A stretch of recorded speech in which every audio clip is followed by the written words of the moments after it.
Une de ce journal, examen de bilan et perspective du mécanisme national d'alerte précoce et de réponse aux risques sécuritaires. Le Conseil d'orientation tient sa première session de l'année autour du Premier ministre.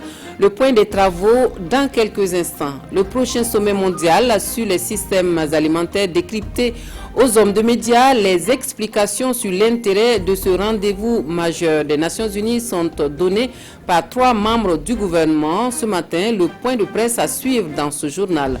Protection et préservation de l'espèce asine, l'on en parle dans ce journal.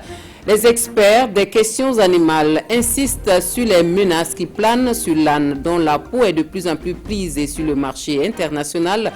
À suivre l'appel de Ouagadougou sur le sujet. Également dans ce journal, la fin de l'opération militaire Barkhane dans le Sahel. L'annonce est faite ce jour par le président français Emmanuel Macron. Les détails en fin d'édition. Bonsoir à tous. Merci de votre attention. Pour ouvrir ce journal, direction le palais présidentiel de Kosiam pour le carnet d'audience du président du Faso. 2 personnalités sont reçues ce matin par le chef de l'État burkinabé, le président de la chambre consulaire régionale venu remettre son rapport de fin de sa mandature et aussi le gouverneur de la BCEAO qui lui parle relance économique dans les États de l'Union à la suite de la crise sanitaire avec Roch-Marc Christian Kaboré, la synthèse des échanges avec Siel Assina Ouattara et Vincent Kiendrebego. À la présidence du Faso ce matin, le gouverneur de la BCEAO échange avec le président Roch-Marc Christian Kaboré sur des questions monétaires, financières et économiques dans les pays de l'UEMOA. La relance de l'économie dans l'Union suite à la crise sanitaire est évoquée et il est question de l'accompagnement de la Banque centrale. Nous travaillons beaucoup sur l'inclusion financière, c'est-à-dire toutes les mesures qui peuvent permettre aux populations qui n'ont pas accès directement au système bancaire normal de pouvoir entrer dans le circuit de production. Et aujourd'hui, nous avons mené beaucoup d'actions pour pouvoir le faire. En sa qualité de président en exercice de l'UEMOA, Roch-Marc Christian Kaboré a également reçu la chambre consulaire régionale. La délégation est conduite par le président de cette chambre, dont le mandat arrive à terme. Nous avons également travaillé à renforcer la capacité financière de l'institution à travers non seulement l'augmentation des ressources propres, et aussi l'augmentation des subventions qui sont accordées par l'Union à la Chambre consulaire régionale. C'est donc un bilan jugé satisfaisant pour Abdoulaye Kouafilan Souri et son équipe à l'issue de leur mandat de 3 ans. La Chambre consulaire régionale de l'UEMOA est composée de 56 élus consulaires des 8 pays membres. Le Burkina Faso, à l'épreuve des derniers développements dans la crise sécuritaire, le Conseil d'orientation et de suivi du mécanisme national d'alerte et de réponse aux risques sécuritaires ouvre une réflexion autour du Premier ministre ce matin. Une session qui permet une reprogrammation des activités pour l'année 2021 et des recommandations pour la sécurité et la paix. Les détails avec Adama Guiti et Nyarki Teda. C'est une session pour faire le bilan des activités de l'année 2020 du Centre national pour la coordination de la réponse aux risques sécuritaires, l'organe opérationnel d'orientation du Comité national d'alerte précoce. Une occasion également pour le Conseil d'orientation de revenir sur la compréhension du système d'alerte précoce. Le Conseil d'orientation et de suivi placé sous mon autorité est l'organe d'orientation, de suivi et de contrôle du mécanisme. À ce titre, il examine et approuve les propositions du mécanisme et autorise la diffusion des alertes et des propositions de réponse. De manière statutaire, les sessions du COS se tiennent 4 fois dans l'année en vue de valider les rapports produits par le Centre. Et autour de la table, les ministres de la Défense, de la Sécurité, de l'administration du territoire, de la santé, de l'action humanitaire, des affaires étrangères, mais aussi des organisations de la société civile et le secrétariat permanent du centre, tous autour du Premier ministre pour tirer les enseignements de l'année 2020.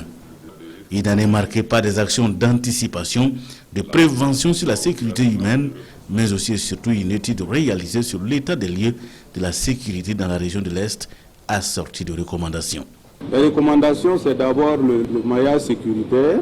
Également, il y a la politique des frontières, où il faut quand même revoir la situation des postes de police, des postes de sécurité au niveau des frontières. Également la cohésion sociale, l'engagement communautaire dans la lutte. Les études vont se poursuivre dans d'autres régions.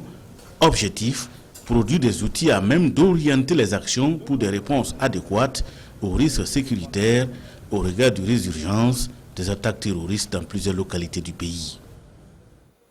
Et justement, sur le terrain de la lutte contre le terrorisme, une dizaine de terroristes neutralisés et du matériel récupéré à Gorguel, à 15 km de Arbinda. Il s'agit d'une section du détachement et des VDP de Arbinda en patrouille qui ont eu un accrochage avec des terroristes. Côté Ami, on enregistre 2 militaires et un VDP blessé. Autre actualité, le prochain sommet des Nations Unies sur les systèmes alimentaires, principal sujet d'un point de presse du gouvernement ce matin devant les journalistes. 3 ministres et des experts qui décortiquent le thème central du sommet qui est comment sécuriser les systèmes alimentaires de façon durable. Ils annoncent dans la foulée de larges concertations dans les jours à venir en guise de préparatifs. Ali Doubadini, Ernest Kambiri. Repenser les modes de production mondiale, revoir les systèmes de conservation ou de stockage, améliorer les chaînes d'approvisionnement mondial, de transformation ou encore modifier la façon dont nous consommons et voyons les aliments pour sécuriser les systèmes alimentaires de façon durable. Le premier sommet des Nations Unies sur la thématique est annoncé et se prépare. Et pour en expliquer l'intérêt et les enjeux stratégiques pour le Burkina, 3 membres du gouvernement d'Abiré et des experts. Ce sommet marquera le lancement de nouvelles mesures audacieuses pour progresser dans la réalisation de chacun des 17 objectifs de développement durable qui dépendent toutes à des degrés divers de la mise en place de systèmes alimentaires plus sains, plus nutritifs, plus durables et équitables. Dans le cadre de l'organisation de ce sommet de New York, chaque État membre a été invité à conduire des concertations nationales avec l'ensemble des parties prenantes des systèmes alimentaires. En septembre prochain à New York, à la 76e Assemblée générale des Nations Unies, le sommet se veut un rendez-vous de portée mondiale pour des solutions qui permettront de transformer les systèmes alimentaires mondiaux. Et pour cela, le Burkina y accorde une attention particulière, d'où cette démarche inclusive choisie pour aborder les différentes thématiques avant d'y être. Ces échanges diversifiés et axés sur des résultats porteront notamment sur comment assurer que les politiques nationales encouragent effectivement une production durable et une consommation d'aliments diversifiés, sains et nutritifs, accessibles à toutes les couches de la population de notre pays.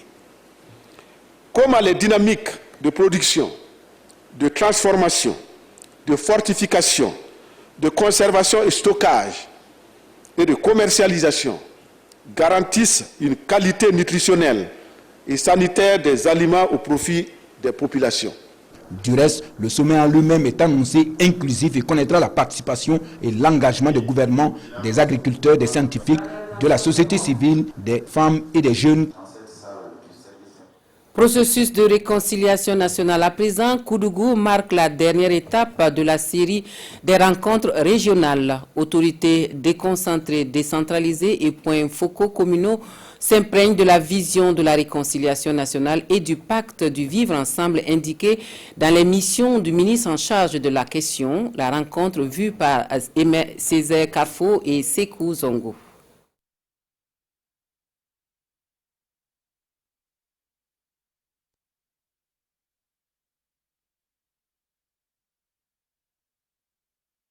Repenser les modes de production mondiale, revoir les systèmes de conservation ou de stockage, améliorer les chaînes d'approvisionnement mondial, de transformation ou encore modifier la façon dont nous consommons et voyons les aliments pour sécuriser les systèmes alimentaires de façon durable.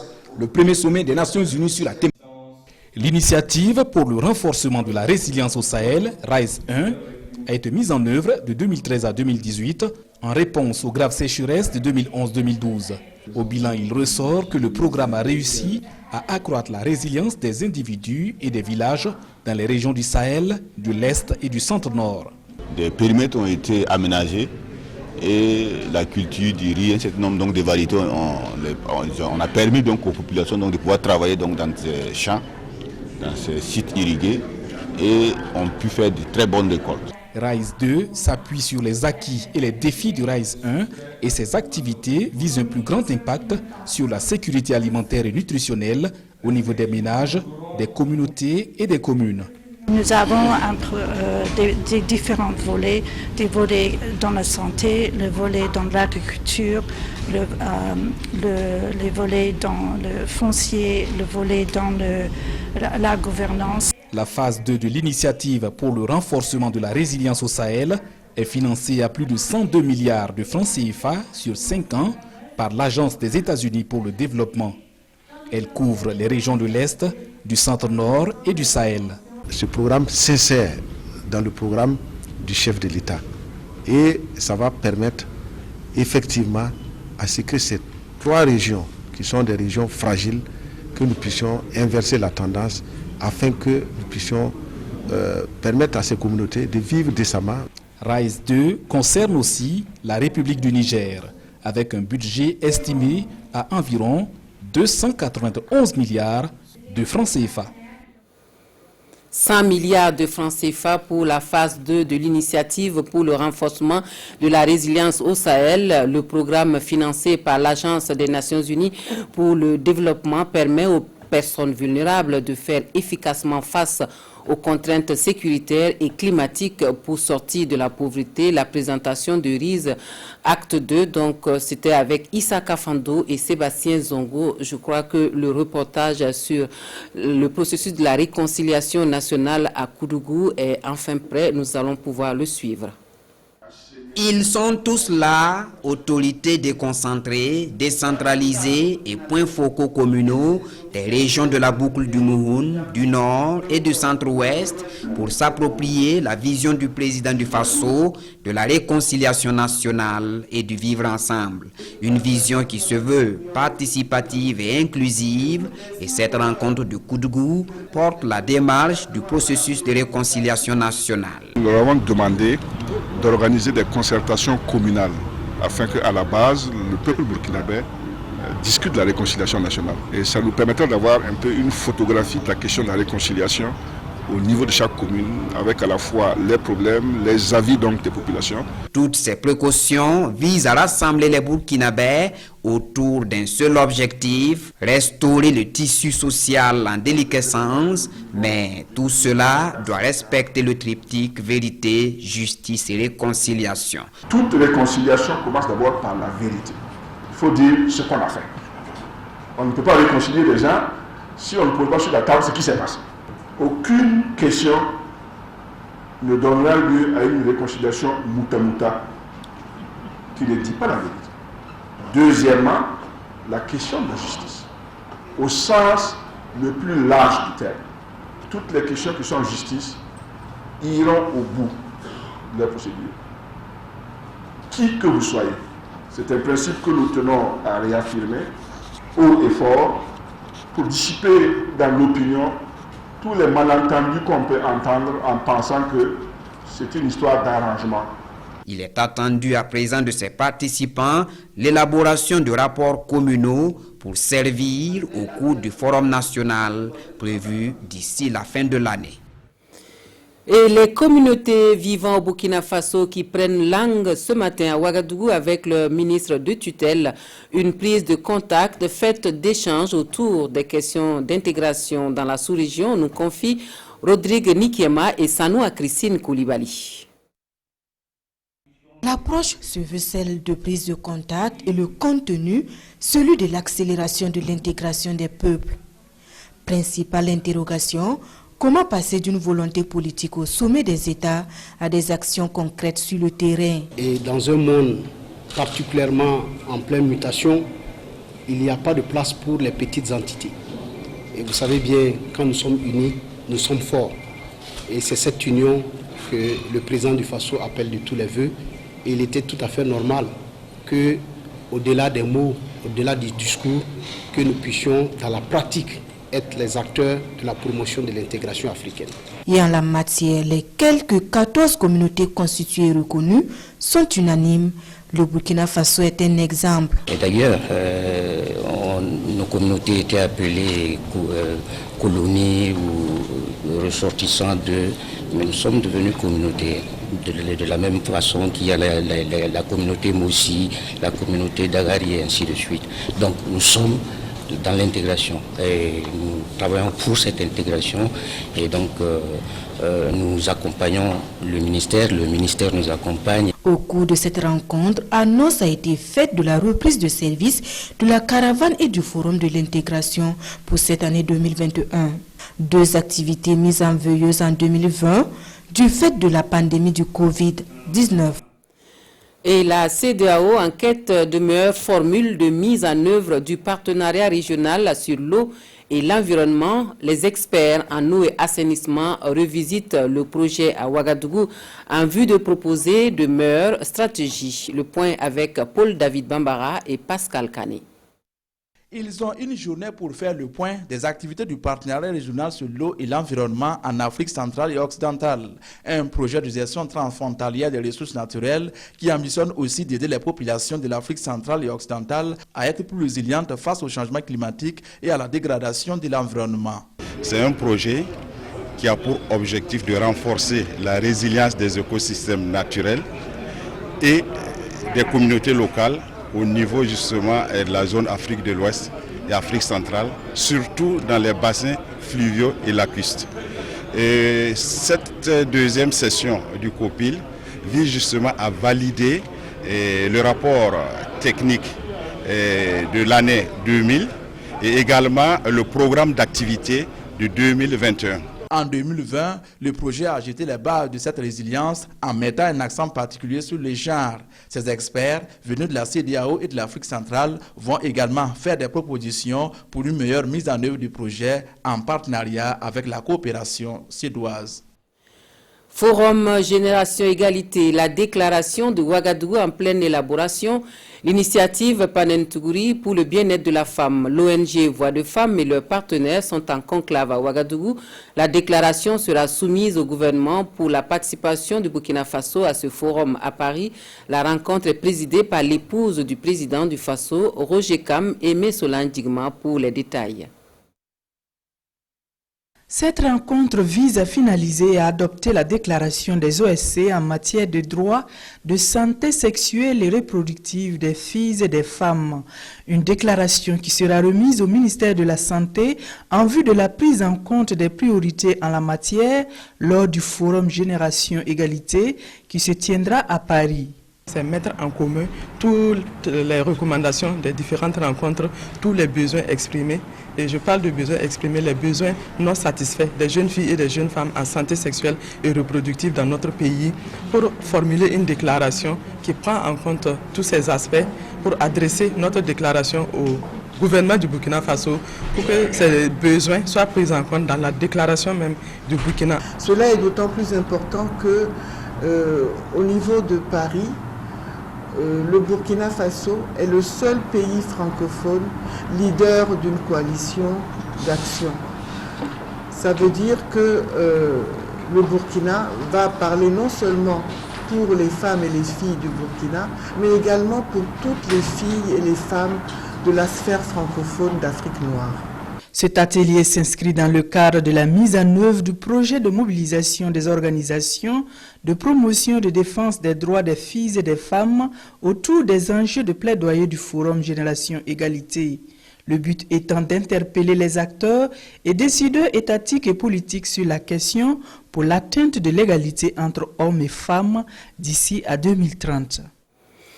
L'implication des enfants dans la mise en œuvre de leurs droits, la réflexion se mène pour la révision des différents mécanismes de participation. Le but de l'exercice est de parvenir à des recommandations pour l'atteinte de cet objectif. L'atelier de Ouagadougou avec Oumou Sissé.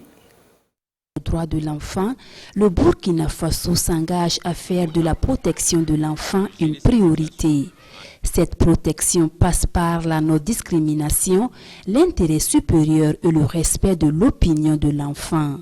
Réunis ici, les participants vont réfléchir sur les mécanismes existants pour la participation des enfants à la mise en œuvre de leurs droits. Le gouvernement a mis en place un parlement des enfants. Au niveau de l'éducation, il y a des clubs qui ont été mis en place, qu'on appelle les clubs d'Incan. Il y a des outils également qui sont mis en place pour favoriser en tout cas la participation des enfants dans toutes les actions qui sont menées à leur endroit. À côté de ces actions du gouvernement, il faut compter les efforts des acteurs du privé allant dans le sens de la recherche du bien-être de l'enfant. Save the Children, dans ce sens, couvre actuellement 6 régions où il y a plusieurs programmes donc, de protection qui sont développés. Voilà, pour d'abord améliorer l'accès à l'éducation, pour garantir donc, la prise en charge donc, de ces enfants qui sont victimes d'abus ou de violences, voilà, à travers un certain nombre d'activités. Et cette rencontre est l'occasion d'analyser les forces et les faiblesses de ces mécanismes et faire des recommandations pour une meilleure participation des enfants à la mise en œuvre de ces droits. Dans un contexte international caractérisé par la croissance du commerce mondial de la peau d'âne, l'ONG Brooke appelle à des actions collectives de protection et de préservation de l'espèce asine en Afrique. Une rencontre régionale se planche sur la problématique à Ouagadougou. Voici ce que l'on retient de la réunion avec Ali Doubadini et bienvenue Taonsa. L'âne, moyen de production et de déplacement pour de nombreuses populations en Afrique, mais les heures que vit cette espèce inquiètent cette assemblée. Le vol, les exportations de peau et l'abattage clandestin, pour ne citer que ces facteurs d'inquiétude. En 2 jours de réflexion, une dizaine de résolutions sont prises dans le sens de la préservation de l'espèce asine. Ces acteurs appellent les pays de la sous-région Afrique de l'Ouest à envisager la promulgation d'une législation interdisant tout commerce de peau d'âne et de produits associés. Étant donné que ce problème est un problème mondial, ce problème est un problème africain, il faut y apporter une réponse africaine. Il est important également de noter le rôle que les communautés ont à jouer, parce que ce sont les propriétaires et les utilisateurs de ces équidés. Tout ce que l'âne fait comme contribution pour alléger le travail, surtout des femmes, pour contribuer à la scolarisation des enfants, pour contribuer à l'amélioration des rendements et des productions végétales, en un mot, pour contribuer à la sécurité alimentaire, justifie le sentiment et le ressenti de ces populations. Cette conférence sous-régionale pour la protection de l'espèce asine appelle également à une prise en compte des animaux de trait, en particulier les ânes, les chevaux et les chameaux, dans les politiques stratégiques, les projets et programmes, au renforcement du contrôle de la contrebande transfrontalière tout le long des frontières et à une conférence panafricaine pour un dialogue d'action sur la question relative aux ânes. Et pour un meilleur usage de l'eau agricole, l'autorité de mise en valeur de la vallée du Sourou forme ses agents d'opération et de maintenance. Une session de recyclage qui allie théorie et pratique, le contenu complet de la formation dans ce commentaire de Oumou Sissé. L'eau, une denrée précieuse, et sa gestion, surtout au niveau des périmètres irrigués, nécessite une bonne connaissance des techniques de mesure de débit. Réunis ici, ces agents d'opération et de maintenance de Souroupol renforcent leur connaissance sur le contrôle des débits d'eau de canalisation, surtout sur les techniques de jaugeage. Les mécanismes évoluent, les bonnes pratiques évoluent, l'intelligence évolue, le savoir évolue. Il était de bon ton qu'on puisse faire appel à des experts pour venir recycler nos techniciens afin qu'ils soient au diapason, afin que ces données soient aux normes pour pouvoir nous satisfaire sur nos terrains. Toutes ces techniques ont un seul but, déterminer les quantités d'eau qui traversent les canalisations vers les parcelles d'irrigation. L'objectif étant d'éviter le gaspillage et le déficit d'eau sur les périmètres. Si au niveau de l'eau, il y a un déficit, ça crée des postes de sécheresse. Si on a l'eau en surplus aussi, ça crée des inondations. C'est dans cette mesure que nous avons jugé utile et nécessaire d'outiller nos techniciens. Toute chose qui permettra d'assurer l'exploitation prolongée et la rentabilité des périmètres. Dans le cadre de cette formation, Souroupol bénéficie de l'appui du projet de résilience et de compétitivité agricole. En sport, sachez que l'athlète burkinabé Marthe Yasmine Kouala remporte la médaille d'or aux 100 mètres haies, comme vous le voyez sur ces images, ce mercredi au meeting international de Marseille. Avec un temps de 12 secondes 99, l'athlète compose d'ores et déjà son ticket pour les Jeux olympiques de Tokyo 2022. Une nouvelle médaille pour Marthe qui établit un nouveau record mondial en heptathlon le 1er juin dernier. Sébastien Bazemo, qui se veut encore plus proche de sa clientèle. Une autre boutique existe désormais en plein centre-ville. Depuis ce 9 juin, les ambitions du créateur de mode sont affichées à l'ouverture de ce nouveau lieu de commerce que nous découvrons avec Daouda Ouattara et bienvenue Tansa. Une nouvelle boutique pour Sébastien Bazemo. La boutique ouverte en plein centre-ville de Ouagadougou, l'on y trouve une gamme variée de vêtements hommes et femmes 100% coton burkinabé. C'est important déjà d'ouvrir cette boutique en centre-ville pour certaines personnes qui n'arrivent pas forcément à venir au showroom mais qui peuvent se ravitailler étant en plein centre-ville. Le message à l'endroit de la clientèle, c'est déjà le dire que Bazem c'est près d'eux maintenant. Aujourd'hui, tout le monde travaille en centre-ville et je pense qu'on prend toujours une pause de 1 heure ou 2 heures. Donc chacun a la possibilité de faire un tour à la boutique Sébastien Bazemo. Le styliste burkinabé est soutenu par le ministère du Commerce, de l'Industrie et de l'Artisanat dans sa démarche. Il travaille exclusivement avec le coton burkinabé. Et donc ça veut dire que c'est un acteur important dans la chaîne de valeur de la transformation du coton burkinabé. Et c'est justement ce genre d'initiative que le ministère soutient. Et c'est pourquoi nous sommes là ce soir. Sur place, un défilé de mode qui donne à voir la marque Sébastien Bazemo dans toute sa splendeur. Le créateur de mode, connu au Burkina et à l'international sous le nom de Bazemc, la marque est devenue Sébastien Bazemo depuis août 2020. Et comme annoncé dans les titres, c'est un tournant dans la lutte contre le terrorisme dans le Sahel, avec le président français qui annonce la fin de l'opération militaire Barkhane. Une annonce faite ce jour au cours d'une conférence de presse. Et une page triste pour refermer ce journal, la RTB est en deuil. Roch Parfait Ouedraogo n'est plus journaliste à la radiodiffusion télévision du Burkina. Roch Parfait a aussi occupé plusieurs postes de responsabilité avant d'être admis à la retraite en 2015. Il s'est éteint ce 8 juin des suites de maladies. Son portrait avec Firme Saluka et Olopoda. Bonjour, bienvenue à l'écoute de ce journal. Le président du Faso en visite à la République de Chine et au Japon. Le chef de l'État quittait Ouagadougou ce matin. Une voix s'est éteinte à jamais. Roch Parfait Ouedraogo aura passé une bonne partie de sa carrière à la radiodiffusion du Burkina. Nous avons fait la rédaction ensemble de Radio de Volta. Moi j'ai commencé là-bas en 78, je crois qu'il est venu vers les années 80. Voilà, mais on a collaboré, c'est vraiment une triste nouvelle. Mais en tout cas, c'était un collègue avec lequel la collaboration était vraiment bonne. Né en 1957, Roch Parfait Ouedraogo a débuté sa carrière en 1983 à la radio Bobo, avant de venir à la radio Burkina en 1990, puis à la télévision nationale. Il a par la suite été directeur de la communication et de la presse ministérielle au département de l'économie et des finances, ensuite au ministère du commerce. L'homme que le monde des médias pleure aujourd'hui a été depuis mars 2015 admis à faire valoir ses droits à la retraite. C'est quelqu'un, sa voix m'a emballé avant que je ne le connaisse physiquement.